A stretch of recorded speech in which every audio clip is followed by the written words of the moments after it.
What's up?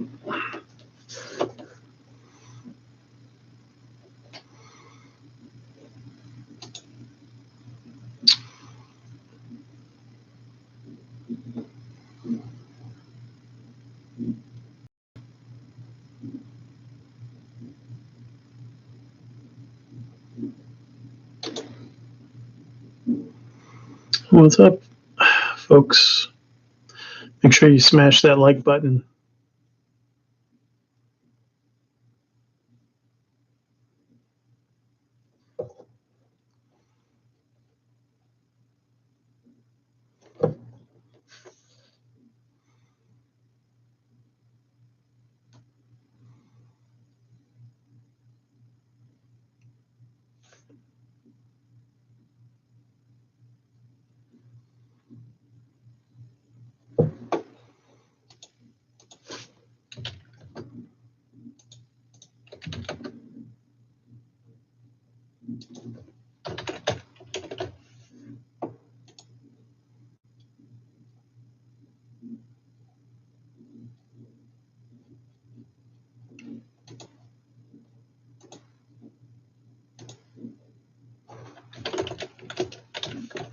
Give everyone a minute to get online.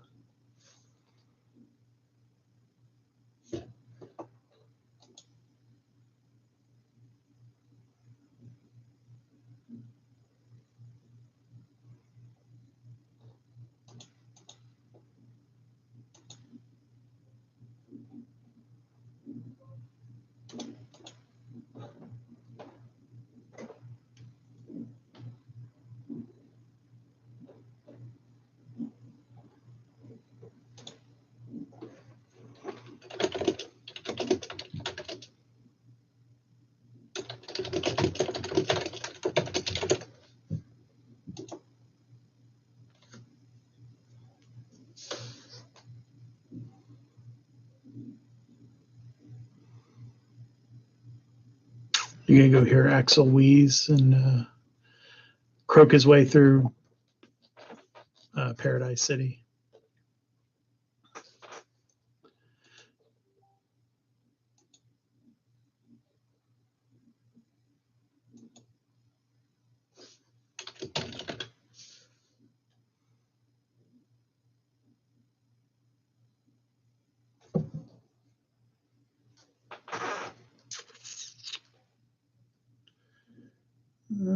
Yeah, I switched to my higher def camera, so let me go find a hat.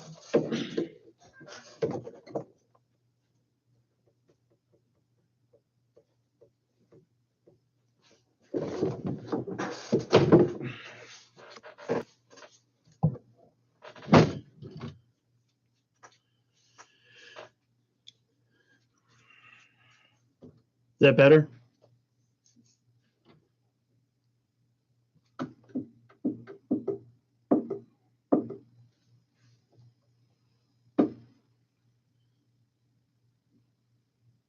Cool.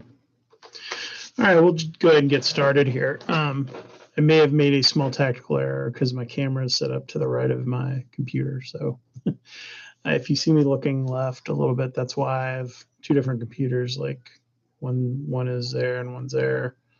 So I'm going to try to focus on this one and not look as much at whatever else is going on over here. Just trying to still tweak the setup a little bit. And my toddler's upstairs screaming right now, so that's good. Welcome, everybody.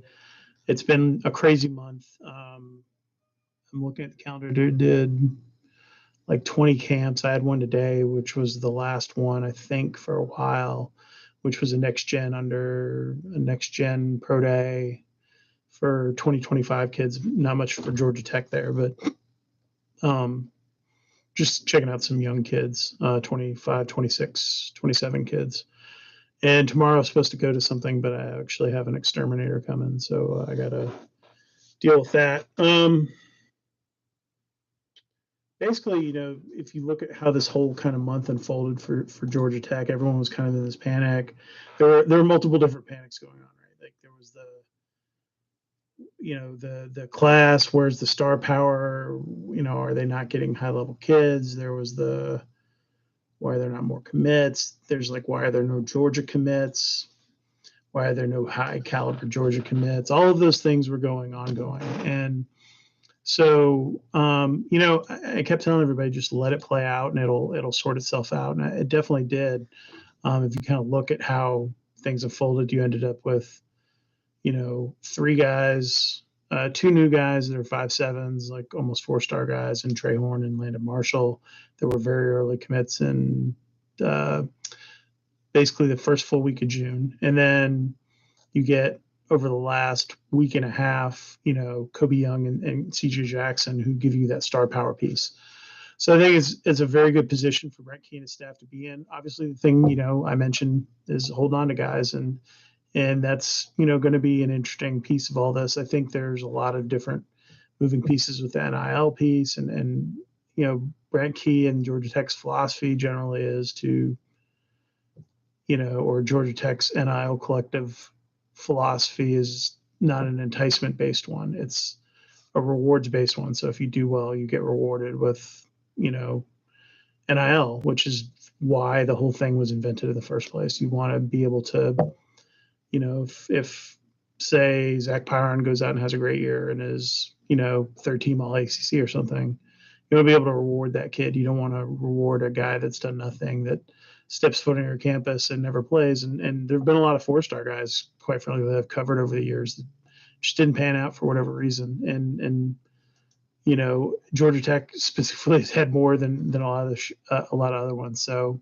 I think it's going to be, interesting. And CJ Jackson was definitely a curveball. I think that the anger you saw from some other fan bases over his commitment to Georgia Tech was pretty telling and caught a lot of people's attention that Brent's doing some work and his staff's doing a lot of work, and they're making a lot of ground up. And I think it's been impressive what they put together. They have a nice mix of sort of raw talent guys like the kid from Illinois, William, who's just this long, freakish guy that can turn into something.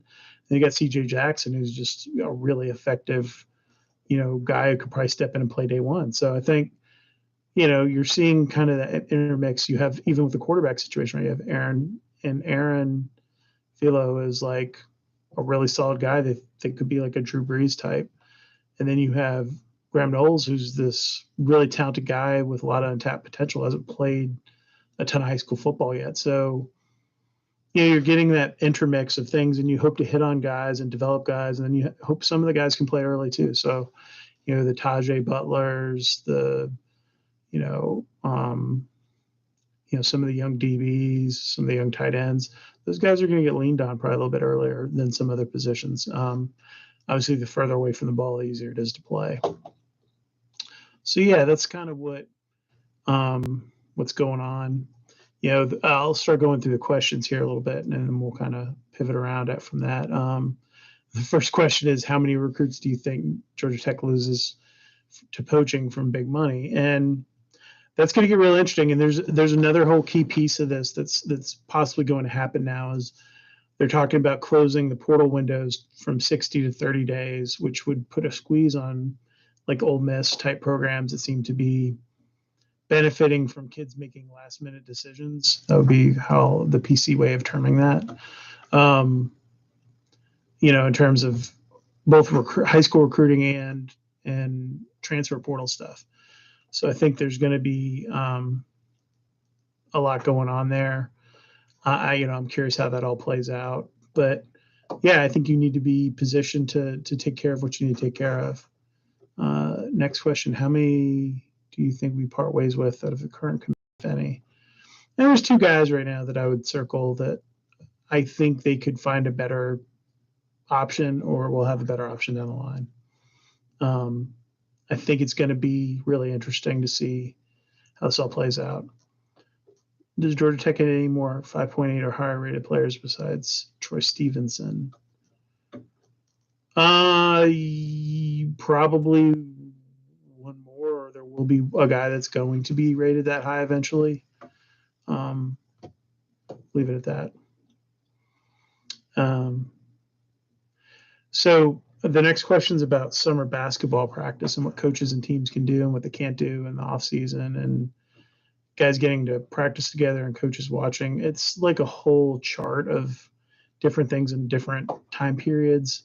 There's a lot of one-on-one coaching going on, and then the kids play a lot of pickup basketball with themselves, and then there's like certain periods where coaches can watch certain things. It changes all the time, so off the top of my head I don't remember what the specific calendar is, but I'll try to pull it up. But they basically get some time. They get obviously strength and conditioning time, and then different time to work on other things. So like they're getting hands-on time, just like the football team is now, because they have the walkthroughs and all that. So both those programs that are in transition right now do get a chance to work with their kids over the summer. Do I expect Georgia Tech to take over 25 high school recruits this year? It's entirely possible. So the reason why it would be possible is I'll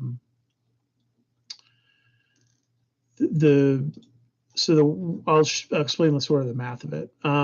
Basically, right now they have 10 guys who I would say are definite seniors and will be gone after this year. And then there are 28 guys who are in the junior class, but most of those kids are older. So like more than half of that class is like guys that are probably going to graduate and move on. And then there'll be guys that maybe declare for the draft or whatever that have played some, but maybe, don't decide to go pro, or they're not playing a lot, or not NFL guys and moving on with their lives, or a lot of that stuff. So, as I look at that junior list, there's, 17 guys maybe I see out of the 28, just off the top of my head, that would be guys I don't expect to be back next year. So I think that there's room for that. There's going to always be attrition in the back end of your class too, like with younger guys who leave, guys who transfer for whatever reason, playing time, injuries, all those things. So the average attrition since 2019 has been like 19, 20 players. I think it was only 17 this year, which is the lowest since Jeff's first year in 2019 when they had 15. The portals sort of put everything up into the 20s pretty consistently. But this was the one cycle where that wasn't the case. So yeah, I think 25 is possible. I think he would like to start with a young core and build up, but I could see it being 22, 23, and then trying to get a few transfers. Depends on money probably too, and what their NIL budget looks like and how that works with transfers, because it does impact that. Who do I think scores the first touchdown this year and why? Ooh, that is a really interesting question.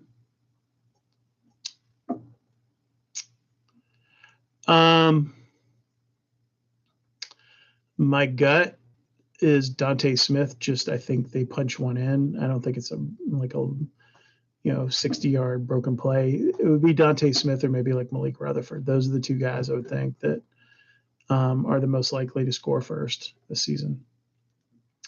What are some of the coolest moments you've had covering sports for a living, experiencing an insane game or meeting interesting legends? I would say I think always about the 2015 Florida State game, because that's like a once in a lifetime covering college sports kind of ending. Like even if I was covering Florida State, I would probably put that up there like as one of the more improbable things I've ever seen in my life. I had a few covering Georgia that were sort of like that, that were sort of crazy. Covering Tech, I think about, the last two wins over Georgia were pretty crazy games and like really insane, in terms of the football team and just the way those games unfolded. They see championship run the men's basketball team. I don't know, like, one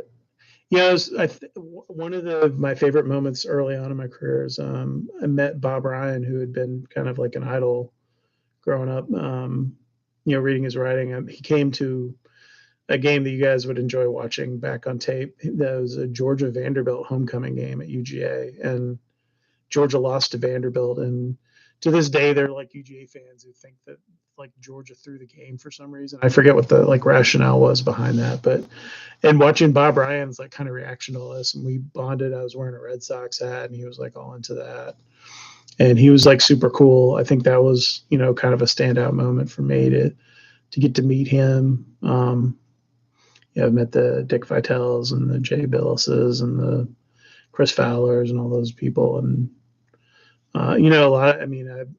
I spent a day with Lee Corso for a magazine story like many years ago. That was really cool. We went to a golf course and he played, and it was like a charity thing, and I got to spend an entire day with him riding around a golf cart talking to Coach Corso, and it was a big write up. That was cool. I covered the Nathan's hot dog eating competition one time. That was kind of funny. Yeah, so I've had some weird stuff in my time. One of the weirder ones was I was helping with CBS Sports doing some like production work when I was really starting my career, and it was the year that Les Miles was like flirting with going to Michigan, and I actually went with Tracy Wolfson, I think it was, went and interviewed him like in the tunnel before the game where he said he wasn't going to Michigan and all this stuff. So that was kind of interesting. I did see Joey Chestnut. I can't play the guitar. Little one's like above me sleeping. Now he's quiet. So he's been sick for the last 2 days. I've been home with him. So that's why actually the content's been a little slow on the site. I wanted to do a video tonight just to break up the monotony a little bit because we've been cranking out so many stories. But yeah, toddler's been sick and no nap today, so he was cray cray like before bedtime. I know Coach Key and his staff keep things pretty close to the vest, but have you heard what can you share about spring, summer workouts? Anything particularly impressive, I guess. I'm going to do a War Room Friday, so you guys be the first ones to hear this. That's coming up. It's been on the agenda for like a few weeks. Just haven't been able to do it. So I've gathered a lot of information from just the off season and kind of what's been going on in summer workouts, kind of who looks good, what to expect. So right out of the gate, obviously everything changes when they start playing and guys get hurt in camp and all those things, knock on wood. But yeah, that's what's going on. We'll jump into some chat questions here. I do not know what Russell was referring to with Carlon Jones. Russell and I have chatted very briefly today, but it was about like something completely different, and we've both been kind of swamped. Why is nobody at the Cure show? I've heard they're good. My one friend that's into the Cure, he is in Israel for work right now, so I would have considered going to check it out, but that's what's going on. A question about UGA stuff going around the football circles, and or Georgia Tech fans, just haters, were hoping for the downfall. It's interesting. I spent today with 3 of my friends who cover Georgia. They were at the event I was at, so we were all kind of hanging out, just talking and eating lunch and stuff. And it was interesting to kind of get their take on it. They're getting the guy who's writing all these stories is the one that wrote all the hit pieces on Josh Pastner. So it's been very funny because they remembered that as well. And we're picking up on it. And, like in this day and age, it would take like something like what happened at like Michigan with that doctor, God forbid something like that was going. It would take a really bad, like black eye, like something like sex abuse, like something crazy, like to probably really like blow up what's going on there. There's too much money. And like the problem is the NCAA is making too much money off of all this. They're not going to upset the apple cart. No one's getting the death penalty anymore. No one's getting really heavy stuff. I mean, if they somehow caught Kirby doing something, maybe but I guarantee you, like however it's set up, there's always a fall guy. So like if it's the police handler guy or whoever, if something they ever prove anything of like real substance, there'll be somebody that falls on the sword. That's always the way this stuff works. And so I would not get my hopes up that it's going to suddenly turn Georgia into SMU in 1987 or something. So I mean, just being real, it's those days. The NCAA is, got as much power as like a, crossing guard at a school. Like there's just not much there.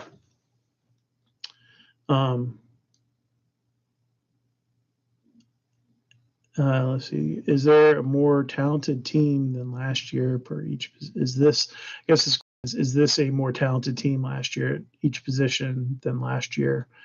It's an interesting question. I think the offensive line's better.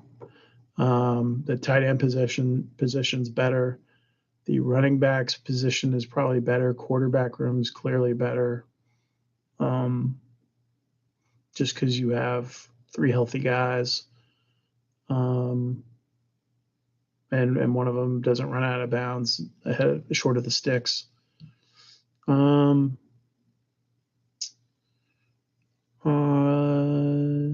Wide receiver, I would say when Leo's back, yeah, but right now I think you have to give it to last year just because obviously how productive Nate was and stuff. I think that's a push. We'll see how that goes. Defensively, Keon White's going to be hard to replace. So that's, I'm curious about that. But Sylvain's really talented. He has the eye of a lot of NFL people, and I think he's got a real opportunity to be something special if he can really turn it around. People forget he's only been playing football for like 4 or 5 years now. It's not like he's this guy that's been developing for a decade or whatever, like a lot of young guys are. He's still very low mileage, to be honest with you. So is ET Edenosa. So those 2 guys are real interesting to me to watch. Do you get something out of the Kyle Kennard, Noah Collins, Kevin Harris, whoever else, that rush end spot that could elevate that group? I think the defensive tackle position's better. You got Daquan Dowse, you have Machias, you have Jay Moore back. Zeke Biggers is as thin as I've ever seen him. I think he told me he was 318 the other day, and looks ripped. Like I was like shocked when I saw him. So I think it's going to be big for that. The linebacker, I think the linebacker talent's better. I mean, a year ago they were in a situation where like Tyson Miguez or Katavian Franks or something could have been pressed into action just because of they were so thin. Now you have, Dre White and Braylon Oliver and Paul, the kid from Idaho via Notre Dame, who's also a low reps guy because he had the 2 Achilles injuries. I think the guy everyone's sleeping on is Trinellis Tatum. I think he's going to be the starting Mike linebacker. And I think that, I think Tatum starts the Mike linebacker. That's just my before the season's over.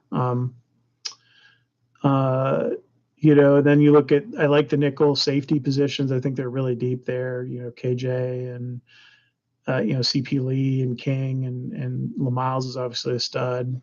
So I think that's a really good spot. Then you have guys like Kari and Sarai Bryant and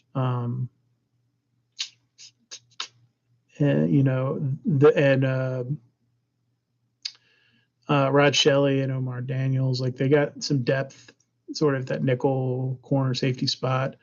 True corners is probably the biggest concern I have on the defensive side. Kenyatta hasn't had the game reps yet, so you don't know. He's obviously a talented dude. Like, what's that going to look like when he's getting, playing, 60 plus snaps a game? What does that look like if he's playing that much? Kenan Johnson's been solid, but not, like earth shattering. So, I'm real curious about that. Obviously, Spider was hurt in the spring. He's been, pretty consistent as a starter. So hopefully between those guys, you can find someone. The kid from Kansas State, Daniels, who I mentioned before, and Rod Shelley will both play some corner if needed. They have Amari Harvey, who Tillman's pretty high on. So I think there's some opportunities there. I just don't know what it's going to look like ultimately. But that's probably my biggest area of concern. Losing Zamari Walton, they're hurt. Just from an experience standpoint, and you'd like to have him. I think the kicking game should be better. You have real competition now with Gavin Stewart and Aiden Beer, and David Shanahan's gotten better, and they're bringing in a walk-on to compete with him as well to punt. So I think there's going to be some better competition as well. And the thing is, Brent doesn't suffer fools. So if somebody's struggling, somebody's not doing things well, there's going to make changes. No one's playing for the sake of playing or because of their relationships or whatever. Like that stuff all went out the window a long time ago. Why was Marco Coleman's year at Michigan State so transformative? Have you talked to him about the experience and how it changed him? I haven't talked to Marco specifically about maybe I did like in an interview format. That's not a conversation I've had with him. He is a totally different person. And I think from talking to people, what I've gathered is the year away, like you got to think when he came back here, he was still like this NFL legendary player in Georgia Tech history. So he was this huge name guy coming back on campus. And I think it was weird for him a little bit. And I think when he went to Michigan State, he was just a guy who was a coach on the staff, and kids never saw him play. There was none of that stuff. His name wasn't like up in the building. He was just a dude. And I'm not going to say he was humble because I don't think that was the issue. I just think it changed his personality and it relaxed him.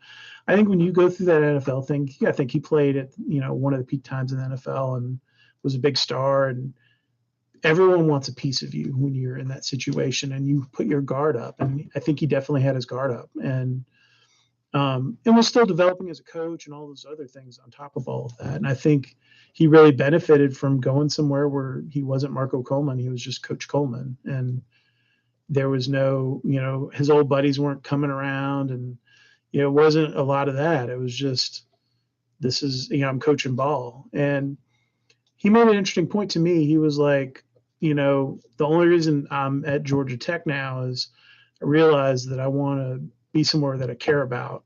He's like, I'd go coach in the NFL if it wasn't Georgia Tech because it's easier.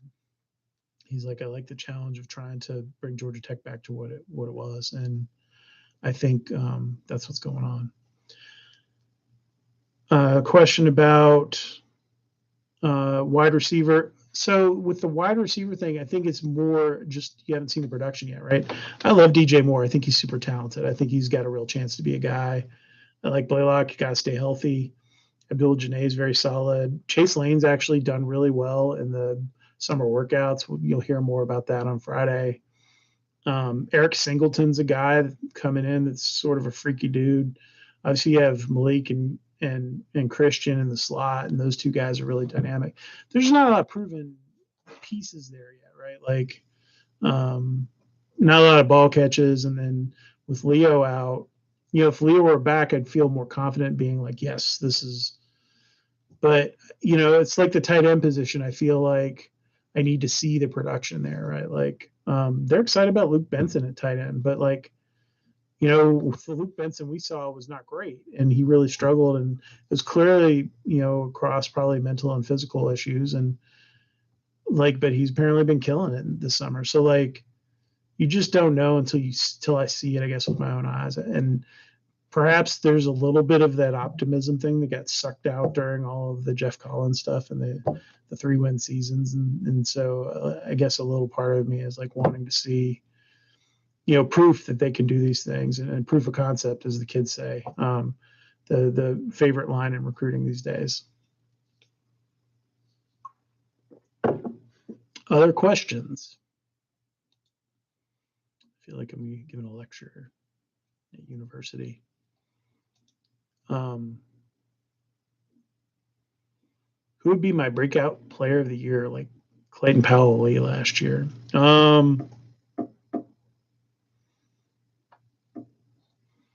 Give me a second. Let me pull up my depth chart. That'll help me jog my old memory. I mean, my gut says DJ Moore, just off the top of my head. Corey Robinson's had a really good offseason, and he was a guy that I thought they would end up, maybe benching. I think the light might have come on for him. Yeah, I would say DJ Moore is probably the one off the top of my head. There's some boom or bust guys like Kenyatta a little bit is like he gambles a little bit, so that's going to be interesting to watch because it's very different than what they've had at corner with like just kind of these more steady guys. So you watch it's kind of interesting watching him a little bit in practice just because he's a little more plays a little more with his instincts, and that's very interesting to watch. So like, what does that look like in a game?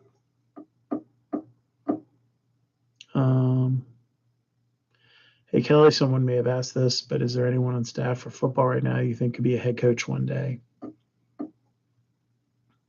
I definitely think you could see it with, Norval McKenzie, Buster for sure. Yeah, I don't think Winky would do it, but he could be a head coach possibly. I don't know that he wants to put himself through that. That would be an interesting. I've never discussed that with him, but there's a lot of guys who are just like I don't know that Kevin Shearer would ever want to be a head coach, but he can. Thak's a guy that would be an interesting head coach eventually as he continues to develop. People forget he's still a young guy. Like he's still on the upward trend. Brent loves him and thinks the world of that guy and has worked with him at multiple places and kept him around when everyone wanted. It would have been easy to make that change and go get rid of it. And the reality is Brent like talked to people and made Thacker like earn his job back or keep his job, sell himself to keep his job. So like I think it's going to be real interesting to see some of those guys. What's a question we should be asking that we're not?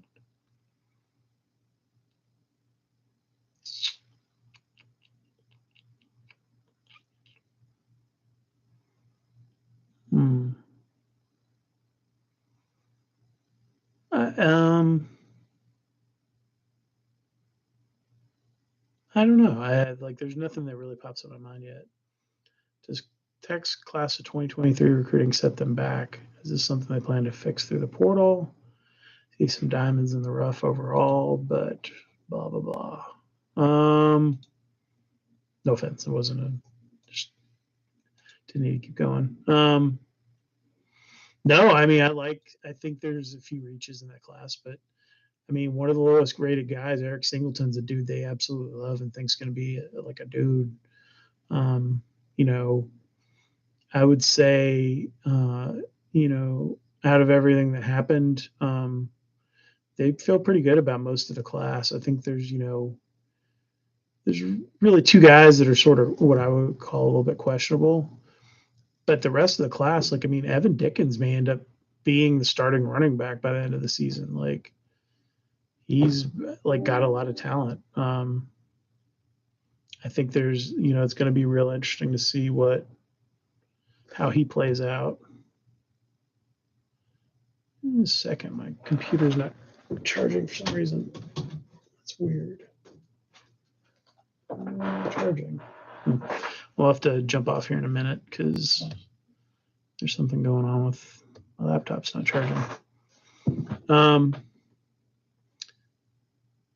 What's the game that you're looking forward to watching this season and why? I'm sort of a bad person to ask about this because I'm always excited to go someplace I've never been, and I have not been to Oxford. I missed the 2 times that Georgia played there when I covered them because one I had to go to a funeral, and I forget what the other one I missed. The other reason I missed the other one, but when I was traveling covering them, so I've not. That's one of the few SEC stadiums I've never been to. So that one I'm excited about. I'm looking forward to the Louisville game. I don't know what to expect whatsoever. I don't know. Jeff Brom's a solid coach. I think Brent's a really good coach. You got guys with new systems and new players, and I don't know what to expect whatsoever over there. So I think that's, a game that I'm really kind of keeping my eyes on. Any last questions, folks? I'm going to jump off here in a minute. And I'll try to be a little more consistent with this. I'd like to do it once a week at least. You sound obviously high on Dickens. Any true freshman defensive guys you can make an instant that you could see making an instant impact?